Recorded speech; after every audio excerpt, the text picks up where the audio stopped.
what do you think is going to be the major change in, say, 10 years or even 20 years? You know, how that's very far ahead. But look into the future for us.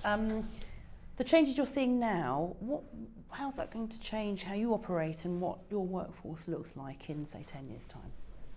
Well, I mean, for me, I think we've been lucky enough to be starting a business quite recently. So, you know, we don't have too much legacy. We're a services organisation as well, so we're not tied to production and manufacture and factories, etc. But I think it's inevitable. We've got to look to the people that are going to be doing those jobs, and that's not us per se. It's going to be people that are coming up through universities now. And so that has to continue to be frictionless, completely. It has to continue to be flexible, whatever that means, and it has to be high value. And so technology solutions will inevitably continue to develop that meet that need. And I think that's the only thing we can predict at the moment, because technology changes so fast. Our ability to understand it, consume it, deploy it, and take advantage of it is slower than the technology itself.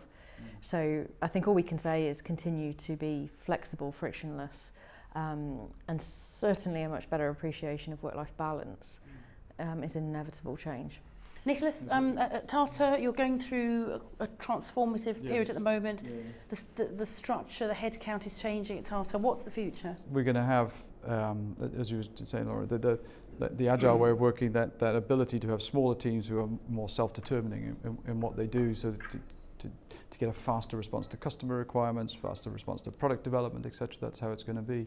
What I see is the kind of long-term trend within that, alongside that, and we see it with the incoming engineering graduates that we have right now, is a kind of grip of data and a grip of analytics that's going to help them do their job. Our aim would be that we've got so-called digital twin capability. Now I know some companies like Rolls-Royce, etc., with their aero engines have achieved some of these things, but to do it on a huge industrial plant, that would be the goal. So essentially you've got people that are kind of working and testing virtually and then deploying actually, and having the speed to do that for very large industrial applications as well. Lovely. Rob? Flexibility, I think. For you, yes. I think, I think we're going to be moving into an age where people are working more differently.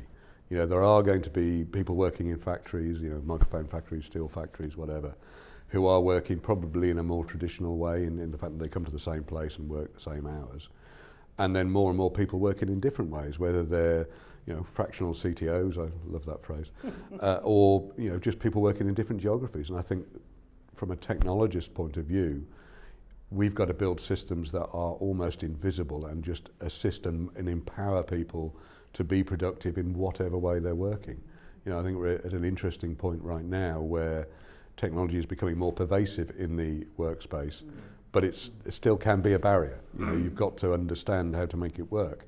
That's got to go away. You've got to be able to come to work wherever you work and interact with your colleagues seamlessly and frictionlessly. And Pol, in banking, are we going to see algorithms taking over from people? Are we going to see robo wealth managers? I mean, what's the future in 10 years' time? I think that in general, I think that in all the companies we will see a much more empowered workforce. It will be less top-down and more people driving the future of the company, and this links with agile and all the things. I think we're going to see a more tech-enabled workplace, that it's as easy as sending a WhatsApp to a friend. You can communicate in the same way with your colleagues in the company and make things easier. And then, as I said before, I think that we'll have more smart organizations through robotics and technology, helping people focus on the things that really matter in terms of managing customers. No? So less spending time on things that are not adding value to your customers, and using robotics and technology to let people really focus on the right things. Thank you all very much for a really fascinating discussion.